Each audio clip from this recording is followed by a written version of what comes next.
If you've ever played Dead or Alive online, you've probably heard any number of the following things.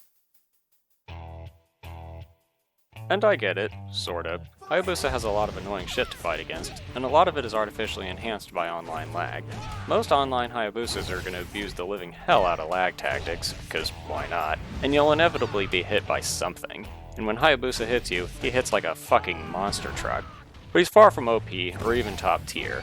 So, in this video, I'll cover some of the more simple ways of dealing with Ryu's spammy nonsense. I know the highlight of this video for most people is going to be how to deal with his ongoing stance, and I'll get to it, but every match starts at round 1 fight, so I think that's a good place to start here as well. Hayabusa's poke speeds are an I-10 jab, I-13 mid, and I-14 low. That means that if you are any of these characters, you have poke speed priority over Ryu.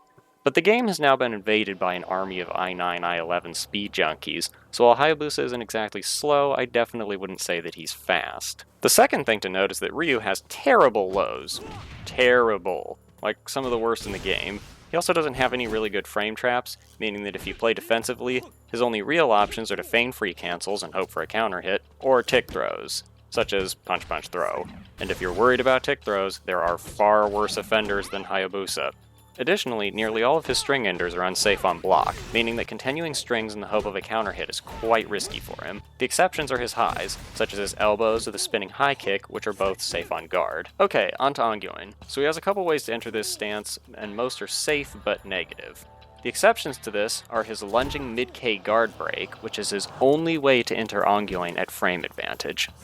Then there's his high spin kick, which is unsafe. The spin kick is safe to non-grapplers if he does not stance transition, but if he does, he is unsafe and can be throw punished by any character. So usually he enters Ongyuin at frame disadvantage, which is important because his poke speeds are actually worse here than in neutral. This means that he can't, or scratch that he shouldn't mash out of this stance willy-nilly. His fastest option is a high punch at I-12.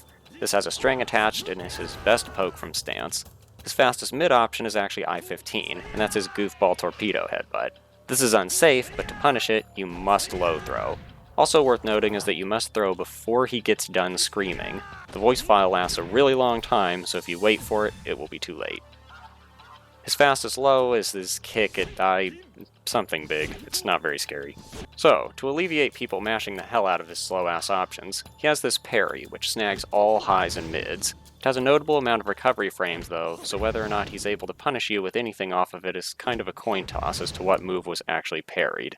The parry also has a sizable recovery on whiff and is just asking for a high counter throw punish. You've probably noticed that the parry also doesn't clip lows. This means that a decently quick low will beat pretty much everything from his stance. Hayabusa's only way of beating 2P is by using his torpedo headbutt and hoping that the low crush kicks in time. As you may remember, the headbutt is hella unsafe, -15 at point blank range, so tossing this out just to check low pokes is very risky. Okay, so on to the teleports. Activating these is quite slow, so he's probably only going to do it from range, on wake up, or if he knows he's spooked you into not attacking. He has 3 teleport options: a guard break punch, a flying mid kick, and an offensive hold. If you read the punch, hold up or down. If you read the kick, hold up or down. If you read the offensive hold up or down. There are obviously better ways to punish these depending on your character's specific toolset or whether or not you make a proper read, but holding up or down will ensure that he doesn't land any of these options, so if you do it enough times he'll have to resort to something else, and that's ultimately what we want, right? Then there's this fucking move. It's a long-range, crushing, tracking, true mid normal hit launcher with a second true mid follow-up that leads into a bound and allows him the option to switch sides. This is fucking retarded.